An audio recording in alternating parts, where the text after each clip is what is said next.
Cancer సోకిన నిరుపేదలందరికీ ఉచిత వైద్య సేవలు అందించే లక్ష్యంగా ప్రణాళికలు రూపొందిస్తున్నామని బసవతారకం క్యాన్సర్ ఆసుపత్రి చైర్మన్ సినీ నటుడు బాలకృష్ణ తెలిపారు.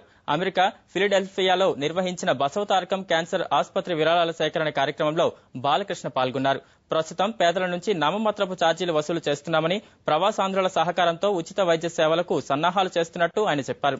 క్యాన్సర్ ఆసుపత్రి ద్వారా ఇప్పటివరకు 33 కోట్ల విలువైన రాయితీ వైద్య సేవలు అందించామన్నారు. అమెరికాలోని గ్రేటర్ డాలవేర్ తెలుగు సంఘం సభ్యుల నుంచి $50,000 విరాళాన్ని బాలకృష్ణ సేకరించారు. పెద్ద సంఖ్యలో ప్రవాసాంధ్రులు ఈ కార్యక్రమంలో పాల్గొన్నారు.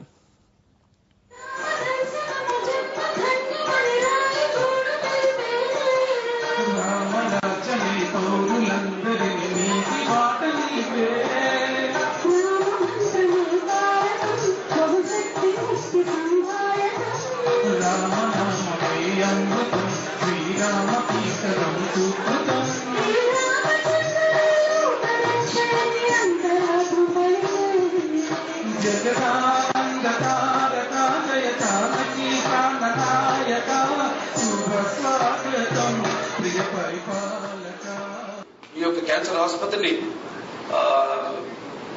As a premier research institute for cancer treatment గా అభివృద్ధి మన భారతదేశంలోనే అగ్రస్థానంలో నిలబెట్టాలని ఆసుపత్రిని వైద్య సదుపాయాలు కలిగించేయడమే కాకుండా ఒక అవగాహన తీసుకోవాలి.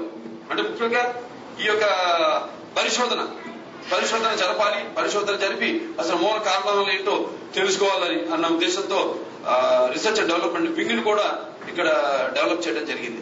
వరల్డ్ క్లాస్ క్యాన్సర్ ట్రీట్మెంట్ ని అతి తక్కువ ధరకి ఇప్పుడు మేము ఎప్పటికప్పుడు ప్రైవేట్ హాస్పిటల్స్ తో అయితేనేమి, లేకపోతే గవర్నమెంట్ ఆసుపత్రులు అయితేనేమి, వాటిలన్నింటితో కూడా మా రేట్లు ఎప్పటికప్పుడు వేరు చేసుకుంటూ కంపేర్ చేసుకుంటూ వాటికంటే తక్కువ ఉండేలా చూసుకుంటూ మేము అందరికీ ఒక వైద్య సదుపాయం కలగజేయడం జరుగుతుంది.